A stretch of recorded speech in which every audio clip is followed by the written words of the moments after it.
Hey, it's the Midnight Moment, and today we're doing a video called Signs That a Relationship is Doomed.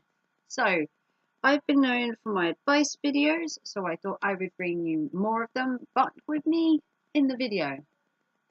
So, this is a video called Signs That a Relationship is Doomed. Every relationship is different, and no one can tell you what a perfect relationship is because there is no such thing.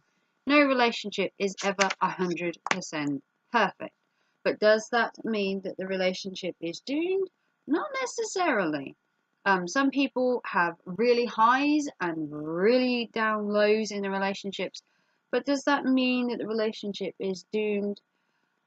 We will find out by going through these 12 signs that a relationship is doomed. Do not use these to choreograph your own relationship and decide that that is how your relationship should or shouldn't be, because everyone is individual and these are just some things that stick out and can be classed as a bit of a problem in a relationship that maybe you can't come back from. So the first thing is living in past memories. So when you start out in a relationship, everything's new and wonderful and you're floating on air and you feel like you're on cloud nine.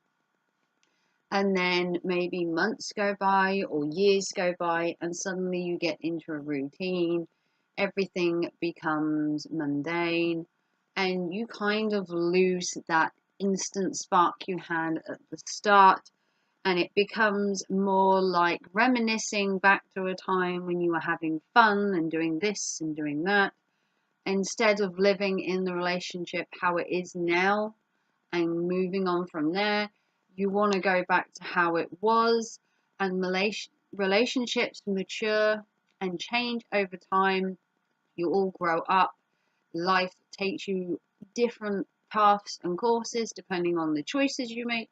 So maybe living in the past was the best part of the relationship, and then you should just move on if you're not happy. So that is the first thing, but it doesn't mean the relationship is doomed to failure. It just means that maybe you need to live in the now and the present rather than living in things that happened months or even years ago. So, number two, more pain than joy. So if you spend all your time arguing day in, day out about every little thing, or you find that you have to put so much effort into a relationship to find the joy in it, it becomes more than a chore to have a relationship, then it does become then a joy.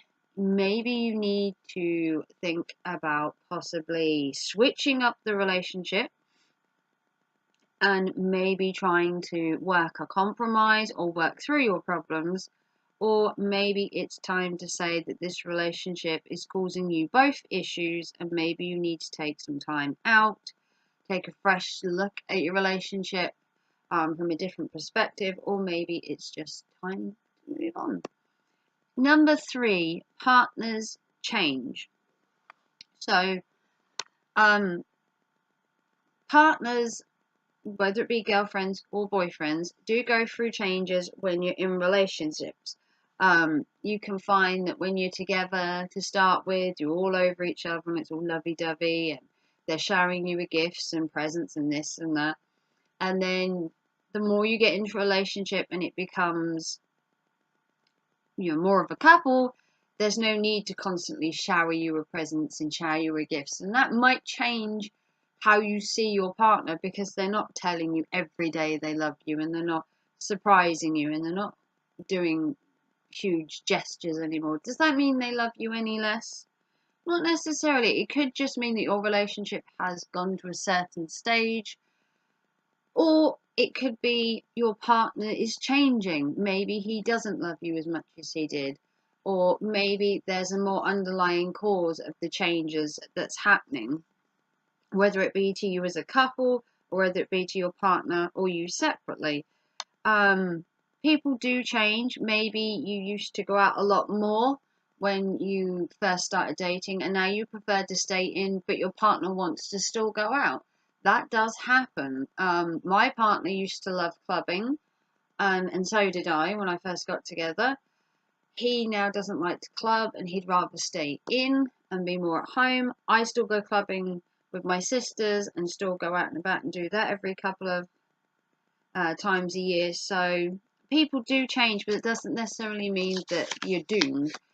It just means that there could be some difficulty down the road if you two can't see eye to eye on like certain situations or event or things that are happening. Number 4, wanting your partner to change.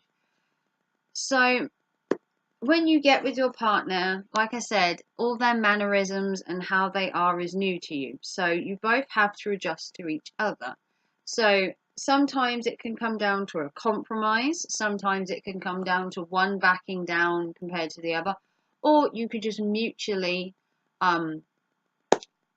corroborate your entire lives together and you just fit like a glove.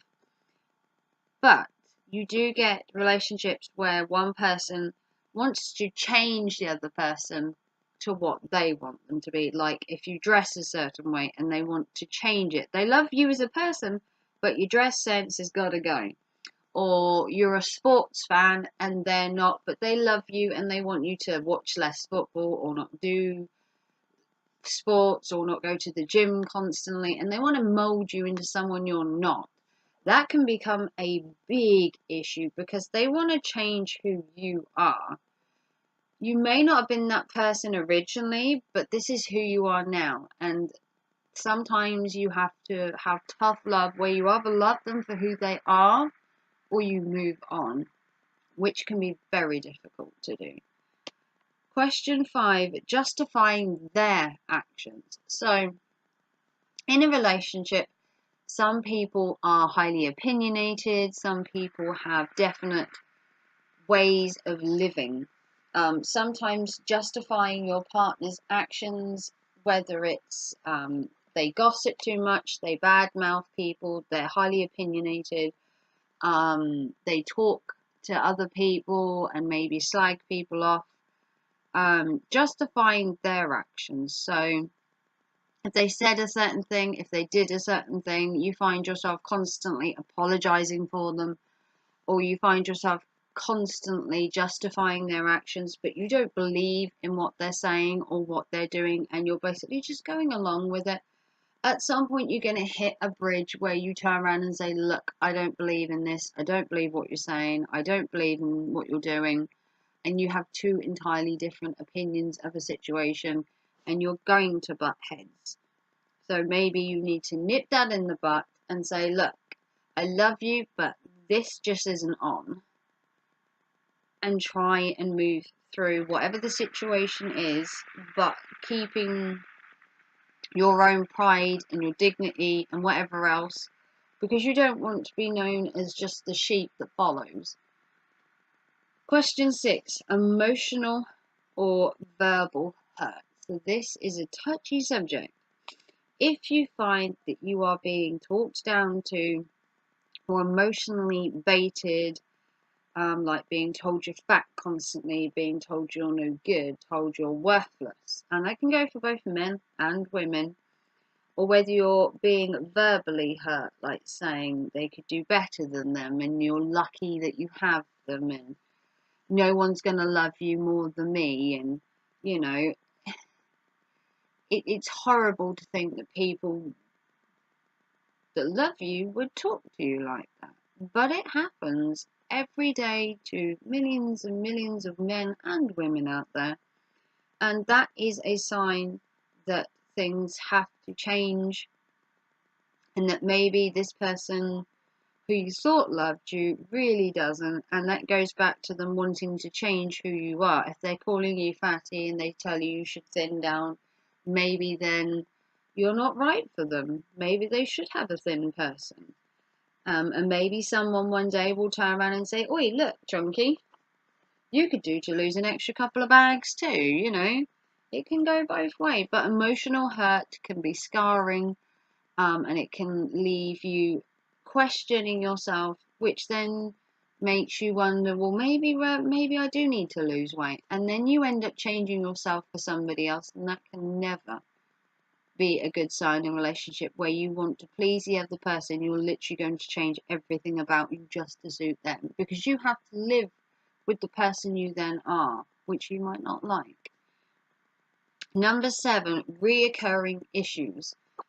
So this is like fighting over the same thing constantly. So whether it's bills, your partner works overtime, they have to stay out late, they go out all the time at weekends. If you're getting the same thing come up constantly, like you're never home, I never see you, you're never here, it can become those niggling little things that eat away at a relationship, and it can eat away at the love that you have for each other, because it's always the topic that comes up, it's always the conversation, and it's like you don't have anything else apart from this one thing that's just niggling constantly. So if your partner has to work late constantly and you're home alone quite a lot, it can become a reoccurring thing that he has to work late every night or she has to work late every night, and it's going to be like this for days and years and weeks or months or however long it is, and it's a situation you have to get used to and live through, or you have to try and find a compromise, or you just have to say, well, look, I can't live like this, and move on. So nip the reoccurring button issue in the butt. Try and find a way around it. Try and find that the time they're not at work, they're spending it with you, or find, some way of compromising, like phoning them on their lunch breaks while they're at work. So still being in their life, but not necessarily being side by side all the time. Number 8, putting little effort in. So this can be hard to put effort into a relationship constantly. Like when you're first dating, you want to see each other constantly, you want to be with each other, you're doing this, this, this, this, and this, and you're constantly like molded together. Eventually you find in relationships that you kind of pull apart slightly. You're not splitting, but you're still two separate people living one life, and you have to find a midway between what you need, what your partner need, and what you need as a couple, and if you have kids, what you need as a family. So it can be just spending that little bit of time when you get off work together, cuddled on the couch, or when you get rid of the kids for the night, it's making a bit more of an effort, like going to a movie or cooking them their special dinner, or just the little tiny things,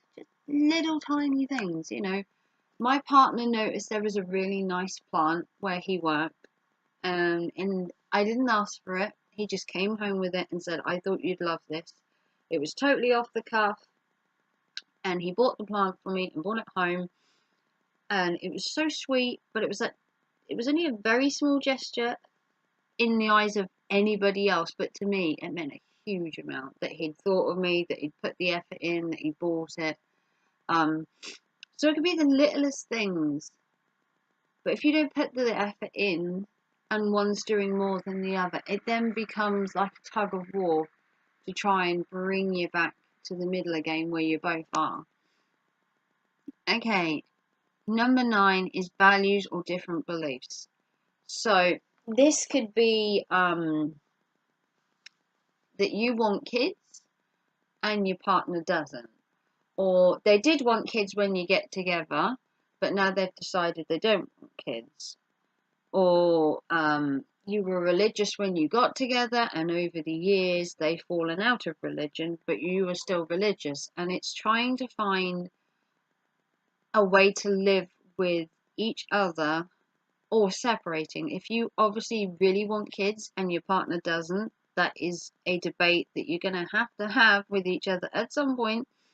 And the same as the religion one, if you fall out of religion and they're still religious, or you're a goth like I am, and Marcus obviously isn't, but we do live like a couple. He's just not a goth, and that's fine. He learns to live with my darkness, and I learn to live with his Warhammer that takes up everything. So it's a compromise. But some people would find that certain situations like that are cut and dry, and that's basically how you cope. So number 10 is holding you back. Now this can be holding you back in your day-to-day life. You feel that you should be at work and your partner should be at home. This can be you wanting to travel and your partner not wanting you to travel.